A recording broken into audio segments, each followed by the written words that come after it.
और बाबा विश्वनाथ की नगरी काशी में आज से काशी तमिल संगमम के चौथे संस्करण की विधिवत शुरुआत हो गई है। 13 दिनों तक चलने वाले इस वार्षिक कार्यक्रम का समापन 15 दिसंबर को रामेश्वरम में होगा। आज उद्घाटन सत्र में बतौर मुख्य अतिथि उत्तर प्रदेश के मुख्यमंत्री योगी आदित्यनाथ ने इस कार्यक्रम को एक भारत श्रेष्ठ भारत की मूल भावना का पर्याय बताया। प्रधानमंत्री नरेंद्र मोदी की दूरदर्शी सोच और भारतीय मूल्यों के प्रति उनकी निष्ठा ने इस कार्यक्रम को अत्यधिक व्यापक और वृहद बना दिया है। तो चलते चलते हम आपको छोड़े जाएंगे वाराणसी से डीडी न्यूज संवाददाता मनीष वाजपेयी की इस विशेष रिपोर्ट के साथ। हमें दीजिए इजाजत। नमस्कार।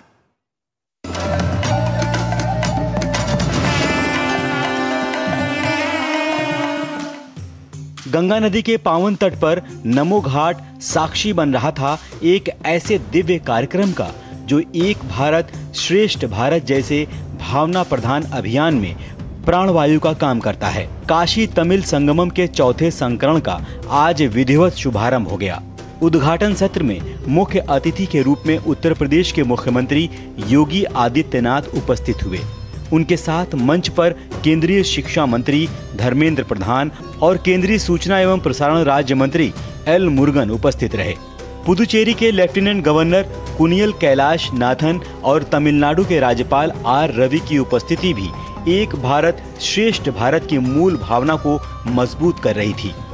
यह आयोजन उत्तर और दक्षिण भारत की सांस्कृतिक, शैक्षिक, आर्थिक और आध्यात्मिक साझेदारी को सशक्त करते हुए भारत के उज्जवल भविष्य के नए द्वार खोल रहा है।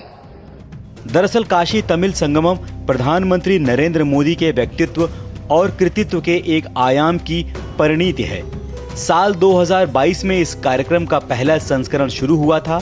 उसके बाद से निरंतर ये कार्यक्रम उत्तर और दक्षिण के बीच सेतु का काम कर रहा है। केंद्रीय सूचना एवं प्रसारण राज्य मंत्री एल मुरुगन ने भी प्रधानमंत्री की सोच को इस कार्यक्रम की बुनियाद बताया। किसी राजनीति के कारण से हम हिंदी सीख ना पाया। मैं दिल्ली आके थोड़ा थोड़ा हिंदी सीखा। वो मेरा छोटा छोटा हिंदी, आप माफ करना मेरा हिंदी में कुछ गलत होंगे तो।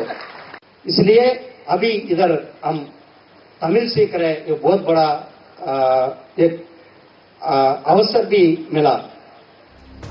इस कार्यक्रम के आयोजन में कई संस्थाओं का अहम योगदान है, जिसमें आईआईटी मद्रास और बनारस हिंदू विश्वविद्यालय प्रमुख हैं। रेल मंत्रालय की तरफ से आईआरसीटीसी अपनी जिम्मेदारी निभा रहा है, तो वहीं केंद्रीय शिक्षा मंत्रालय इस पूरे कार्यक्रम की नोडल एजेंसी के रूप में काम कर रहा है। इस नाते केंद्रीय शिक्षा मंत्री धर्मेंद्र प्रधान ने सबके योगदान को सराहा। Create barrier between them. Again, on the inaugural program of Kashi Tamil Sangamam, I extend my invitation to Honorable Chief Minister of Tamil Nadu, esteemed Mr. Stalin. Please visit Kashi Tamil Sangamam and you feel great Bharat came to this place. Kashi Tamil Sangamam के इस 13 दिनों के दौरान BHU में रोजाना cultural programmes आयोजित किए जाएंगे, जिसमें तमिलनाडु और उत्तर प्रदेश के आर्टिस्ट शामिल होंगे। हैंडलूम, हैंडीक्राफ्ट, ओडीओपी प्रोडक्ट्स, किताबें, ट्रेडिशनल खाने की एग्जीबिशन देखने को मिलेंगी। इसके अलावा डेलीगेशन के अनुसार एकेडमिक सेशंस, लेक्चर डेमोन्स्ट्रेशन और कम्युनिटी इंटरेक्शन, जिसमें हिस्टोरिक फैक्ट्स और रिलेशन पर चर्चा की जाएगी। नमो घाट वाराणसी से मनीष वाजपेयी की रिपोर्ट, डीडी न्यूज।